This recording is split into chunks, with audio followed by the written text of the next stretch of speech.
So now your tenants moved in. What do we do as property managers? Well, now the fun begins. We deal with people in their lives, and you just never know what's going to come up. You definitely want to make sure that you're working with a property management company that has a lot of experience, a lot of knowledge, a lot of expert knowledge on the different things that do tend to happen. We do have things that are somewhat common in our industry that come up. But then again, like I said, we're dealing with people, their lives, children, jobs, death, unfortunately, sometimes. There are so many things that can come up that you have to be able to have a very, very organized company, one that's very competent and understands how to handle these sometimes very delicate issues. So that's the worst case scenario. And again, we have things such as people that need to break a lease. I'm not saying it's common, but we do see that come up enough to where we already have a procedure to handle that immediately. Here at Verandah Properties, you don't have the ability to quote-unquote break your lease. There's no buyout or anything like that. The tenant is actually responsible for the lease that they signed until we are able to replace them with as qualified as a tenant as they were at the time that they moved in. At that point, there are some details involved there, but we will move the new tenant in, the old tenant out, etc., but so that there's no downtime. So that's one thing that we do deal with. It's not fun. Tenants don't typically like when you tell them they can't break the lease, but I like to turn it around a little bit. I've got a little bit of experience here, enough time to think about things. And one of the things I've posed to them and I tell my property managers is, why don't you say this to the tenant?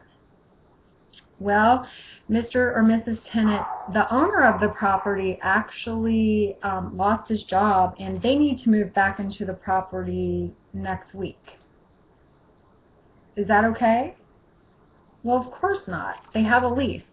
It goes both ways. We have to be able to explain to these tenants that, our owners are not multi-millionaires or billionaires. They're average people, and they have bills and sometimes mortgages. Most of the time they have mortgages. So it's just a matter of communicating and understanding how to deal with tenants. Obviously, we also handle the rent on a monthly basis.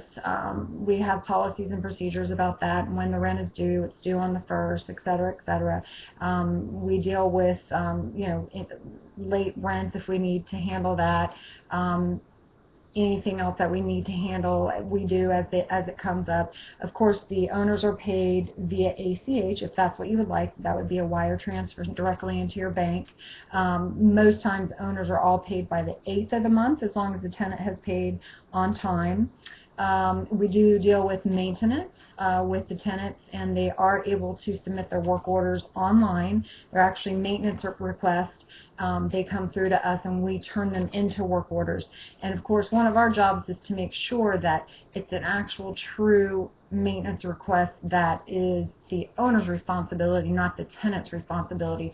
Once again, this takes experience and knowledge and knowing how to explain to tenants what is their responsibility or not. We do have videos, which I spoke about in another video that I did. We do have online videos on our website that try and help tenants on some common problems that we don't like to send people out for, if at all possible. A garbage disposal that's jammed,